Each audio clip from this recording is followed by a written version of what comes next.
It's been about a year since the Saudi Arabia project started gaining major traction. The most popular person in the world, or rather the most popular person on Instagram, same thing really, Cristiano Ronaldo packed his bags and went off to Saudi for money that was literally unheard of at the time. Hundreds of millions per season. That is a lot of FIFA points. The reactions to this were mixed. On a financial level, it was a mixture of the wealth of athletes is a grotesque consequence of capitalism, and go on, get your bag, Ronnie. On a sporting level, there was a mixture of this league is a joke, nowhere near the levels that this guy should be playing at, and this league isn't really that bad. Plus, this is a great way to grow its profile, no harm done. On a political level, saying it was controversial is an understatement. Ronaldo wasn't the only big name that made the switch. 8- and 9-figure deals for 2 seasons of football went the way of dozens of footballers we all know too well. And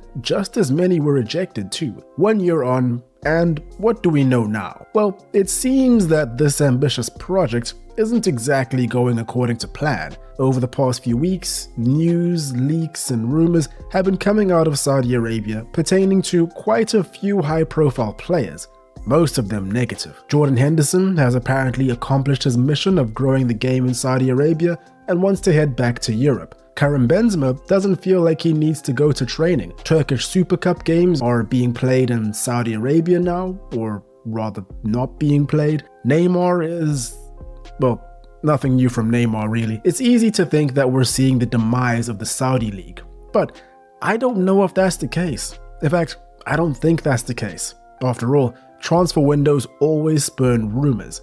What's actually going on?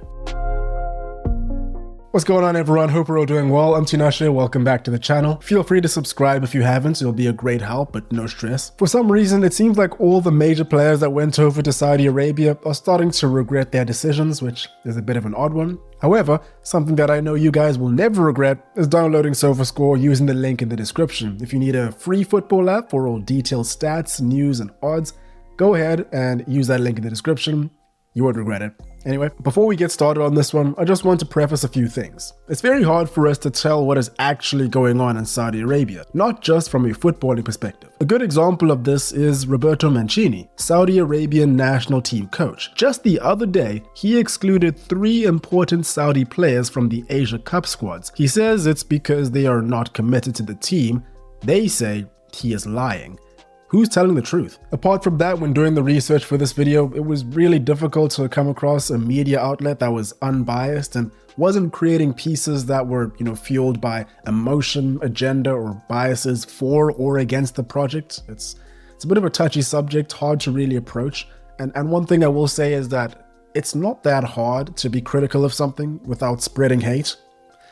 Just some food for thought, I guess. Having said all of that, the Saudi Pro League has been on the radar as one that most pros should avoid for years now. And these aren't my words. In 2022, FIFPro listed Saudi Arabia as one of 7 countries that players were advised against moving to. In case you're unaware, FIFPro is essentially a global trade union for professional footballers, meaning that this data is sourced from actual practicing pro footballers around the world, not journalists with agendas. The reasoning for advising against moving there was, amongst other factors, frequent non-payment of salaries. Injured players or quietly sidelined players have simply been left unpaid for reasons unknown to the players themselves, despite holding binding contracts. Over $16 million has been paid to players by Saudi clubs in 2023 alone, after FIFA had to step in and mediate over such cases. Obviously, this isn't reflective of all cases, but it does go to show that there is a whole other side to pro life outside of the mega signings that have been flooding our timelines. Anyway, let's really start this discussion off with Jordan Henderson. It's an interesting case. At the end of last season, it was apparent that Jordan Henderson was no longer the player that Liverpool needed him to be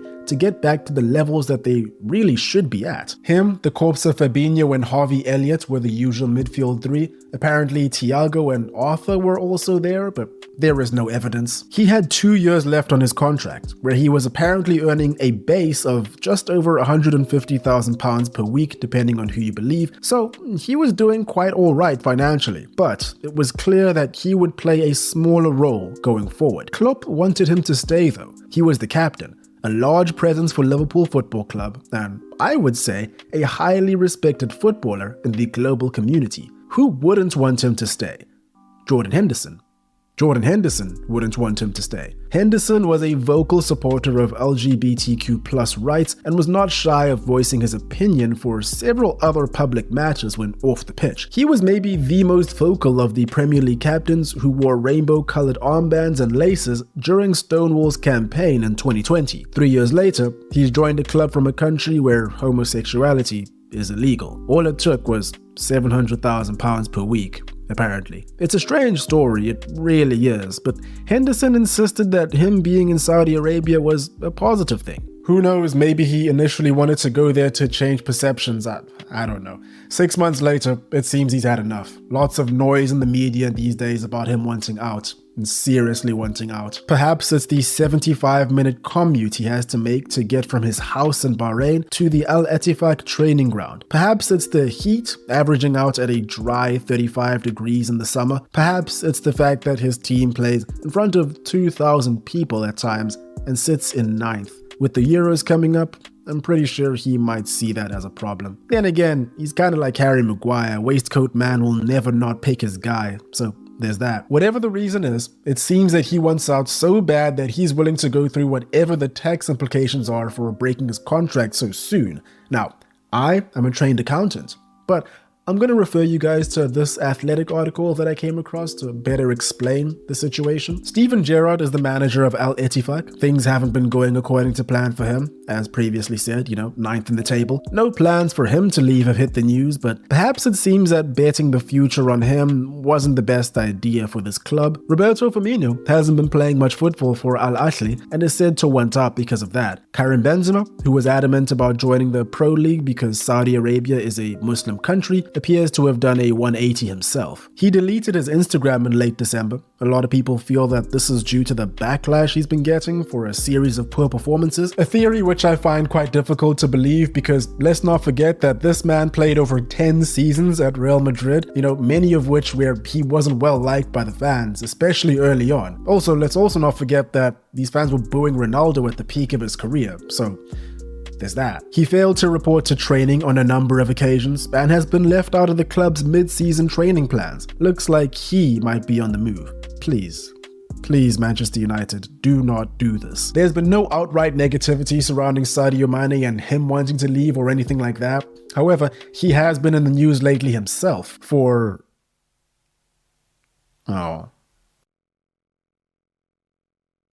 Moving along. I briefly mentioned Roberto Mancini too. He's been catching a lot of flack himself. He left the Italy job to become the manager of the Saudi Arabian national team. There's been a lot of hype about the future of the Saudi Arabian national team since their insane win against Argentina in the 2022 World Cup. They obviously were aiming to build on that. Things haven't been going so great for him so far. With around 4 wins in about 9 matches, he could be doing better. Now, like a lot of the people that went over to Saudi Arabia, a lot of them have been very insistent, or persistent rather, about the fact that they went there to grow the game and for opportunity and all of that, and that it was never about money. In the case of Mancini, we're talking about 25 million euros per annum after tax, apparently. I would dare 100 people to say no to a contract like that.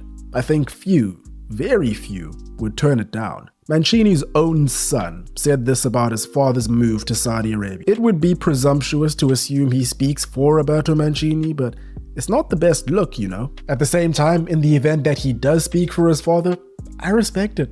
It's an insane bag. Just be honest about your intentions. Nobody would care about Jordan Henderson going over to Saudi if he simply said, listen, I'm 33 years old. If I play on Merseyside, I'm gonna be a bench player until I retire. I'm going for that lost paycheck. People would have been up in arms initially, especially with regards to the hypocrisy. However, I think most of us at the end of the day would just say the same thing. Fair enough. From our perspective, all this seems really bad, doesn't it? According to all the news outlets, Saudi Arabia is too hot. The league is too uncompetitive, which, it kind of has to be, right? We have to believe that part at least. There's a reason why no young players are going there. Yet. The culture is too restrictive, which I also don't really believe. I think if you're mega rich anywhere, it's kind of a case of rules for thee and not for me. So by all of that logic, when we hear news about Benzema, Firmino, Henderson, and more complaining, anyone that was already against the Saudi project is in full "I told you so" mood. Now, at the same time, Cristiano Ronaldo will tell you that the league will be a top 5 league in the world eventually. N'Golo Kante will tell you that the level in the league is comparable to Ligue 1 in terms of quality, which is fair enough. However, he only played 1 season in Ligue 1 10 years ago. To be fair, he'd know more than I would. Anyway, player grievances isn't really something that I would say we can use as an indicator for the league going down in the dumps. I think we can just chalk that down to disgruntled employees. Ronaldo was the highest scoring player in the world. Ruben Neves is doing well. Alexander Mitrovic, Sadio Mane, Riyad Mahrez, Sergej Milinkovic-Savic, Anderson Talisca. No complaints from them. There is more to it than that. I think a better case for actual public sentiment when it comes to Saudi Arabia's growing presence in the sporting world can be seen when looking at the international events hosting. If you were to ask the Crown Prince about what he thinks when it comes to the ongoing media fiasco around the Saudi League, sports washing, and everything in between, he'll say, if sports washing is going to increase my gross domestic product by 1%, then we'll continue to do sports washing. I don't care. I have 1% growth in GDP, and I am aiming for another 1.5%. These were his actual words. He's unbothered with the accusations. The increase in hosting of international events is only ramping up, it seems. Tyson Fury and Francis Ngannou had their high-profile fight in Riyadh back in October of 2023. Anthony Joshua made Otto Wallen look ordinary in late December. Joshua vs Ngannou is gonna go down in Riyadh in March. This fight will be insane. The 3rd season of Live Golf is set to commence in February. In October of 2023, as per the Saudi Arabian FA, the kingdom has hosted over 50 high-profile international events since 2018, including but not limited to football, motorsports, tennis, equestrian, esports, and golf. And they're only getting started. An increase in the number of high-profile sporting events stretches to football as well. We've had the Spanish Super Cup as well as the Club World Cup, both held in the country over the past month or so. There has been an increased sense that Saudi Arabia will host a World Cup within the next 10 years. In my eyes, it's already been decided. It just hasn't been announced. There's also a feeling that the Saudi Arabian FA will make a push to join the Champions League at some point. Not the Asian Champions League, where Saudi teams already compete in. The UEFA Champions League, traditionally reserved for European teams. But who knows, really? These guys are willing to do a lot to add more games. What we do know is that if recent history is anything to go by, going forward, a lot of these events are gonna be met with resistance. The 2023 Turkish Super Cup was scheduled to be held on the 29th of December 2023 in Saudi Arabia. It's worth noting that this is not the first of its kind to be held outside of Turkey. As recently as 2021, the final was held in Doha. The official reasoning for having this one during the winter break instead of in August, as per usual, was that both teams have a congested fixture schedule. In October, Saudi Arabia was chosen as the final venue. Bad idea. 2023 was a very important year for the entirety of Turkey. It was in 1923 that Turkey established its governance structure as a republic. 100 years later, and celebrations were needed, preferably in Turkey. People were not happy about this. However, the Turkish FA didn't really seem to care. They were quick to point out to the public that they should just calm down. It's not that big of a deal, plus everyone's doing it. The Spaniards and the Italians were all following suit, holding their cup finals in Saudi. The Cup of the Century, the Cup of the Republic, was said to be held outside of Turkey. Nothing could go wrong here, right?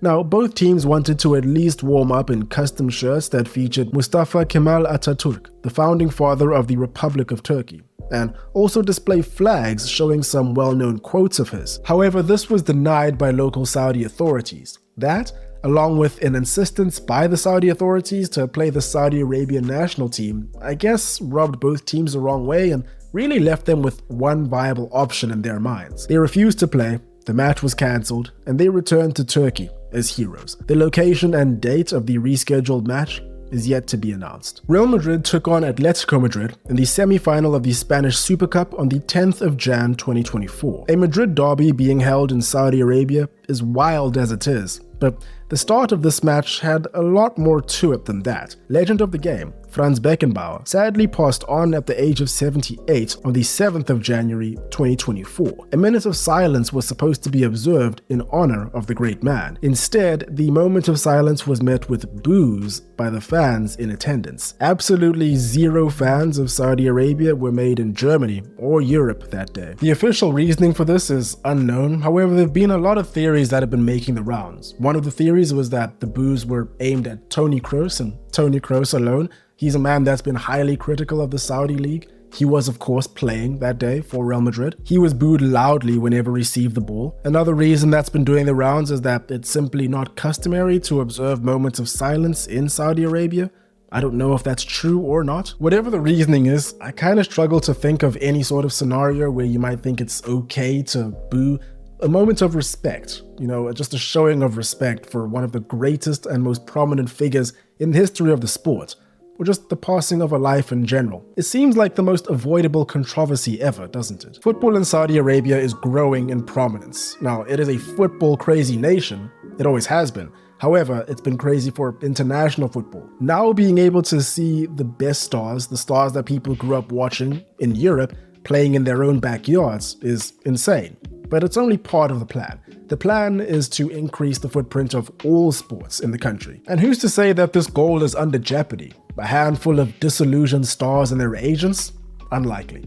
As long as the money is still there, I'm pretty sure the traffic is gonna keep on rolling towards Saudi Arabia. I said this in the last video I made on Saudi Arabia, and I'll say it again. In my eyes, if you're a higher up at UEFA or a higher up for any of the boards in European clubs, any of the bigger clubs, being afraid of the potential of Saudi Arabia going forward in football is the correct response. Not just because they have lured the best players. Recently, it was announced that there will be a relaxing of the regulations regarding the number of foreign players that are allowed in a pro league football team. Now, it's worth noting that this is only for state-owned teams. Currently, the restriction sits at 8 players and will be lifted up to 10 players at the start of next season. Rumor has it that a lot of the teams are going to be looking to fill up those extra 2 spots with youngsters from Europe, South America, and Africa. Where do most Europeans get their most talented youngsters? South America. Why do they go off to Europe? Money. Imagine if a Saudi Arabian team offered to pay all of Messi's medical bills early on and set up his family for life. Now, I'm not saying he would have gone over there, for sure, but he would have thought about it. As long as they have the money, players will keep going there, and there isn't much anyone can do about it. It's a funny sentiment, really, one that several people around Europe have felt towards the Premier League, and one that several people around the world have long felt about Europe. Some food for thought. And there we have it. Let me know what you guys think about the craziness going on in Saudi Arabia and all that. It's been a crazy past 6 months, and I think as we head into the Euros and beyond, it'll just keep ramping up. Yeah, anyway, feel free to subscribe, feel free to follow all the socials. That's all for me today. Hope you guys enjoyed, hope you're having a great day. Cheers, and I'll catch you in the next one.